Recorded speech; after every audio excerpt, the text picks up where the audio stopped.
So, part two of today's broadcast, I wanted to share some of my favorite stories from this year's burn, my favorite experiences. I mean, it's hard to narrow them down because it was so magic. I mean, just as far this year, the weather was the best I've ever experienced, or that I can remember. I never wore a playa coat, and I never put on a dust mask. I wore goggles occasionally, but never was stuck in a whiteout, never had a really cold night. This jacket was, with sleeves off, was about as warm as I needed until early in the morning. This year I did fewer scheduled speaking events. One of them was I was asked to give a talk for the Black Rock Scouts.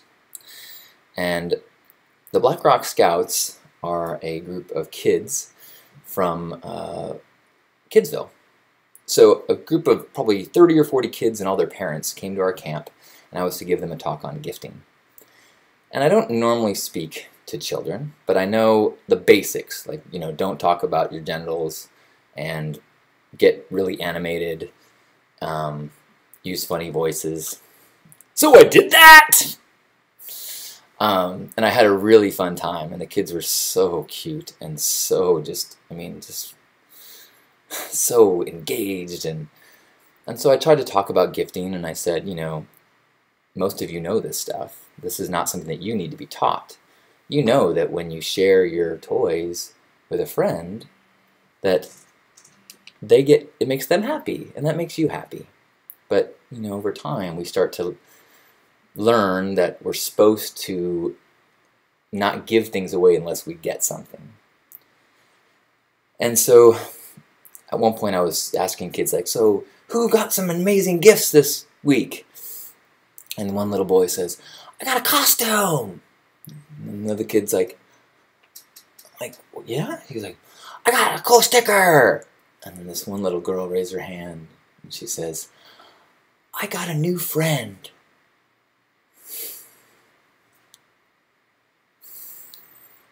And I was kind of like, I think you guys get it. I think we're probably done here.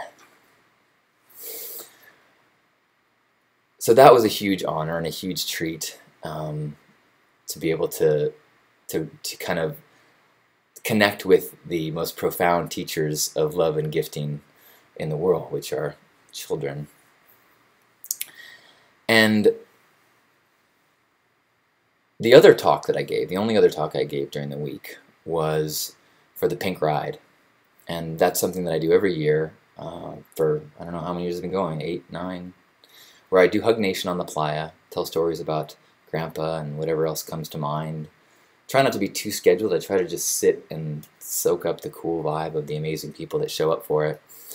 And then we all get on bikes and hopefully dressed in pink.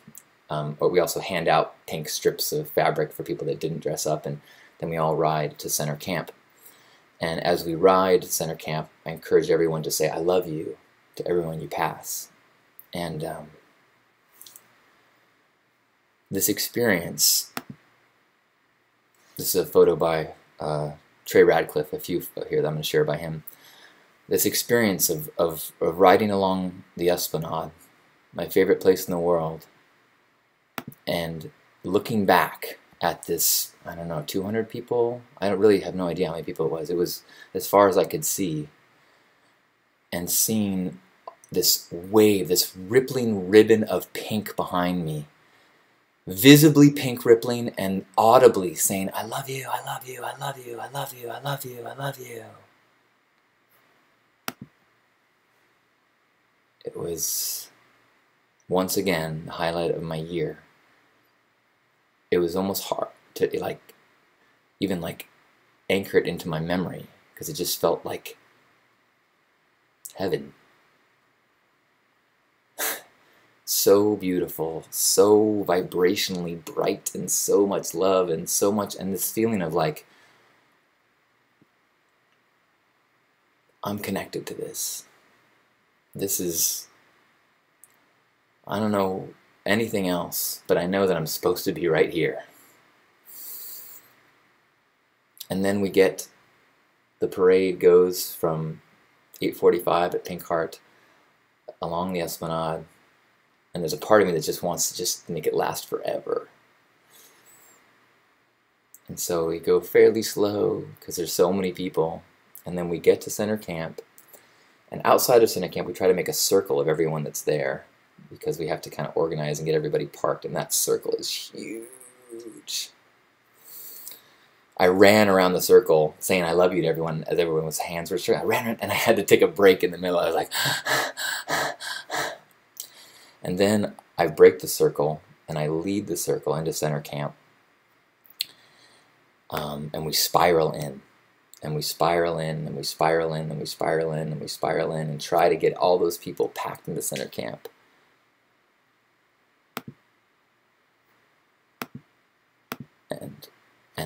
And the whole center camp just becomes pink, and the words "I love you" are just everywhere, and it's just incredible.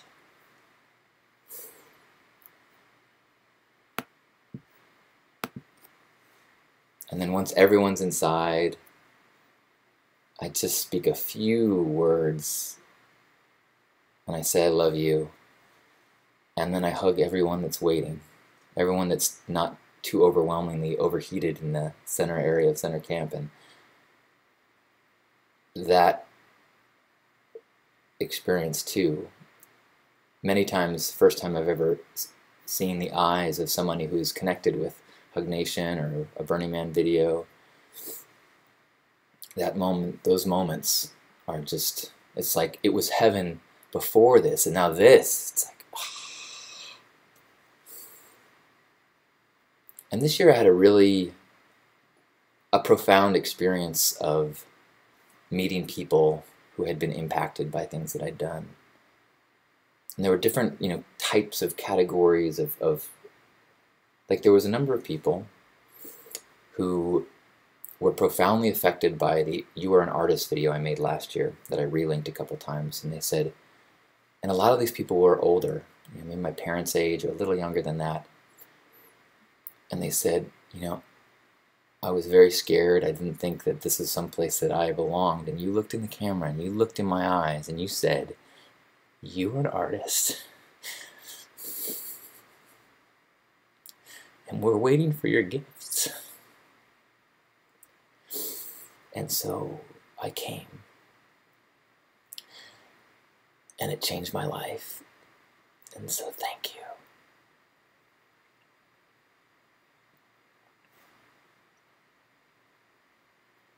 And that happened a lot this year, to the point where I was really kind of unsettled, to be totally honest. I've made a very significant effort in my life to avoid home ownership or a family or anything that causes responsibility. And during some of these conversations, and the number of them, I felt a lot of responsibility. As if maybe if I do not honor this part of my role, it would be irresponsible. And that's something I'm still kind of working through. Now, luckily, I'm in a professional situation where my team understands this part of my life, and I think they honor it as well. And so this thing that I talked about during the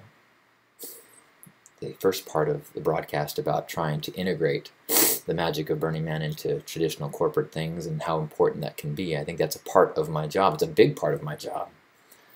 So I still feel in alignment, even as I'm like head reeling from all this stuff.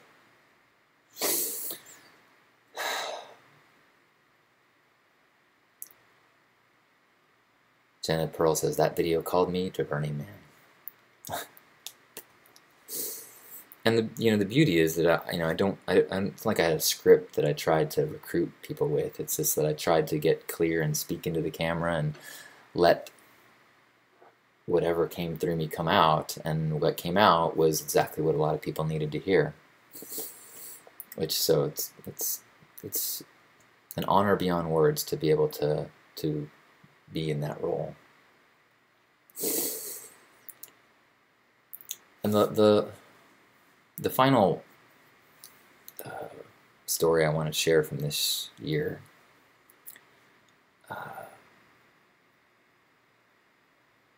was okay.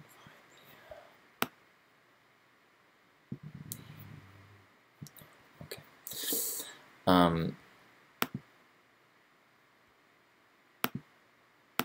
it.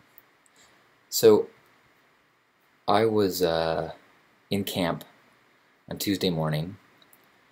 Maybe it was Monday morning. I confused the day many times when I was out there. And Dimitri comes back. Demetrion, that's his playa name. He came and said, there is a delegation from Tibet to see you. And I was like, what? And so I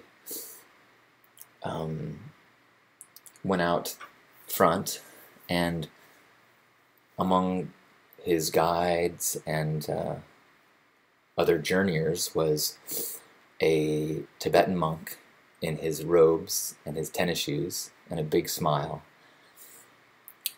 He had come to Burning Man to share the wisdom and teachings of his lineage with this place and with the temple, and one of his objectives of his tour of the United States was to meet me.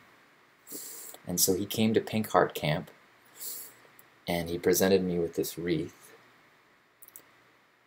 and we hugged.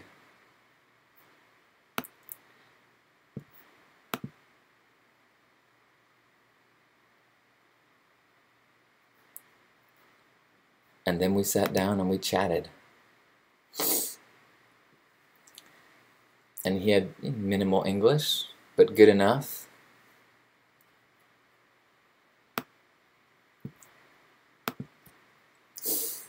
And I wanted to try to share as best I could the things that I remember from that conversation.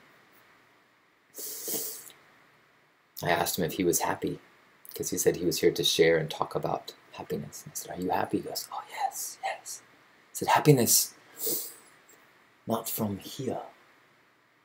It's from here.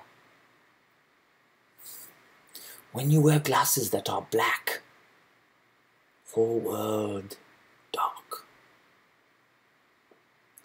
When you wear glasses that are, and I said, pink? He said, yes, whole world pink. And as he said that, we're sitting on pink chairs, underneath pink shade, surrounded by pink fur. And it was this profound feeling of many paths, one truth. We're all warriors of the same love and the same light. And as honored as I am at anybody who would stop by Pink Heart to say hello or to meet me, this was something that shook me in a beautiful, humbling way.